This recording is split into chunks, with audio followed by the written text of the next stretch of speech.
Ikadalawampu ng Enero sa taong 1872,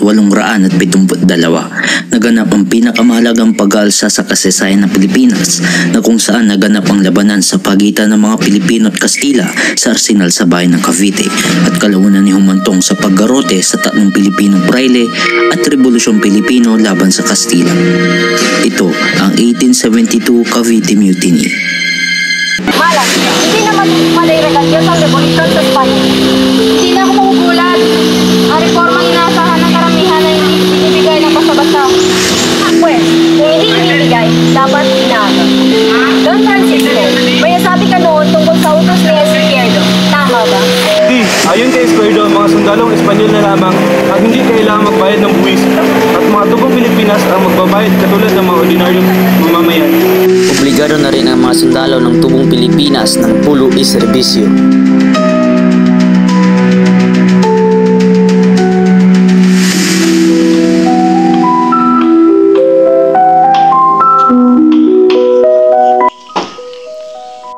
Ang layo na ng nilakbay natin. Makakapag-ipon ito kung may buwis na naman. Tama. Tanong mo kay Gobernador General. Pagkakira pa talaga, no? O dalihan mo na para matapos na.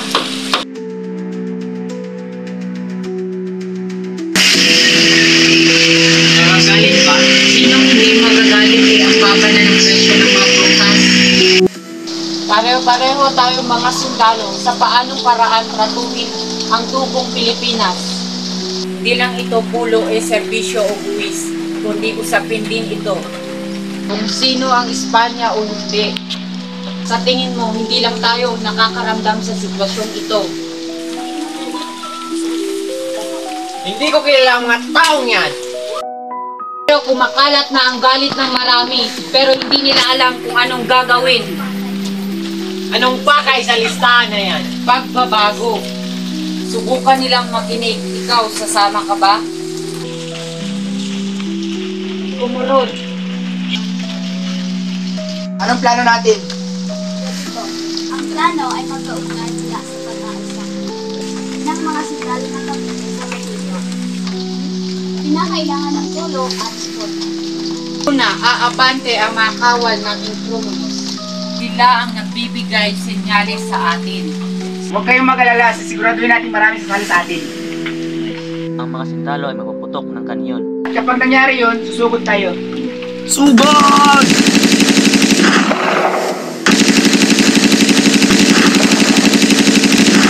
Mga inuti!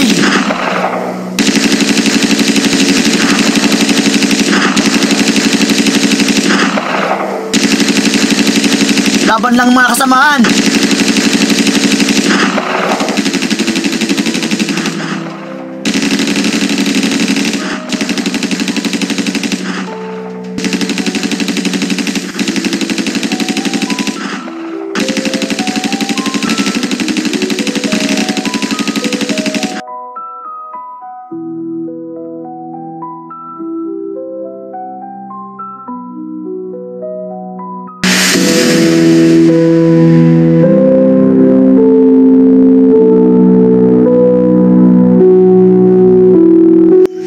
Bakit sila naniniwala na tayo ay kasabwat sa pag-aaklas? Anong gagawin natin ngayon? Burgos, di ba ikaw ay doktoradong sibil? Eh dapat mo kaming depensahan. Kaya mo, di ba? Subukan natin. Wala silang ebidensya kaya makikinig sila sa atin. Sa wakas, huli na rin ang mga pari nito. Parang may mali. Pinaglalaban lamang nila ang pagkakapansin ay pantay ng mga kapitan. Ngunit ang utos ay utos kasi hindi naman sila ang nagpapasahod sa atin. Ngunit mali ito. Maaari silang Pilipino, ngunit mga tao din sila. Tama na yan, Jose. Halika na, dadalhin na natin sila sa paglilitis.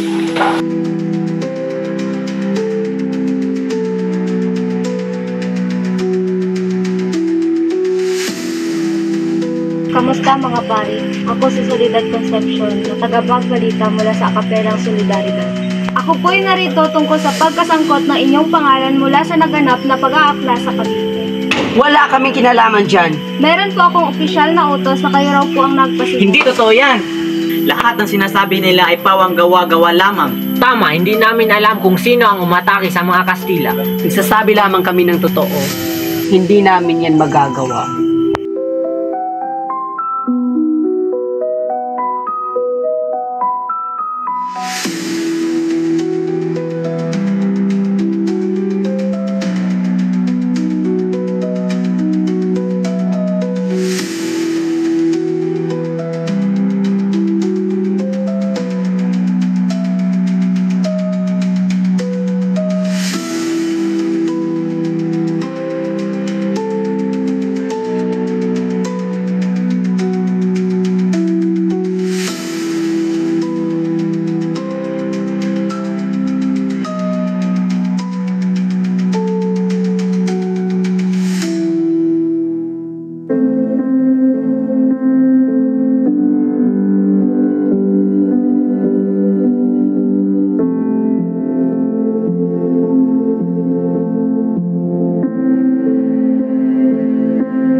Maawa kayo sa kanila.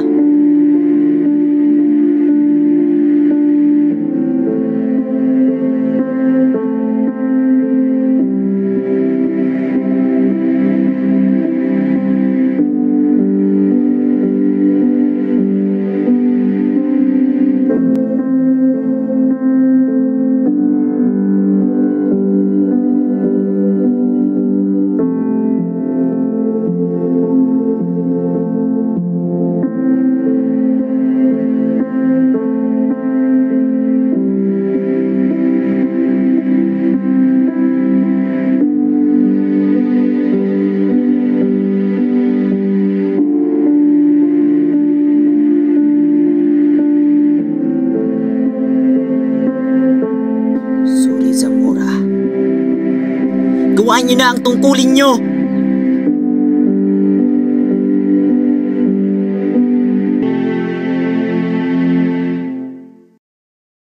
Dahil sa di makatarungang kamatayan, sumiklab ang damdamin ng mga Pilipino. Ang kamatayan ang nag-udyok sa Batang Rizal na isulat ang pangalawang nobela na pinamagatang El Filibusterismo. Buong puso kong iaalay ang nobelang ito para sa inyo. Pagkamat huli na ay hindi ko makakalimutan ang kabayanihan inyong ginawa para sa ating bayan.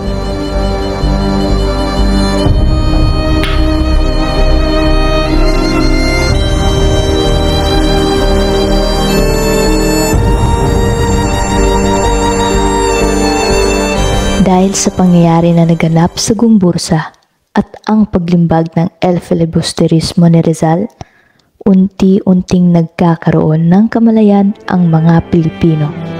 Dahil dito, naganap ang makasaysayang 1896 Philippine Revolution, kung saan pinamunuan ito ni Supremo Andres Bonifacio. Bayan, tayo'y magwawagi, abot tanaw ang bagong araw, puso diwa ng bayang linsna, hindi.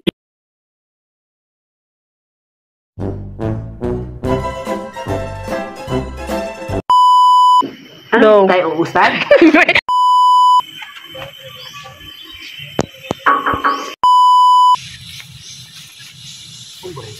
Wala, nakita. Magaganda pa rin dapat. Trial ba man, di ba?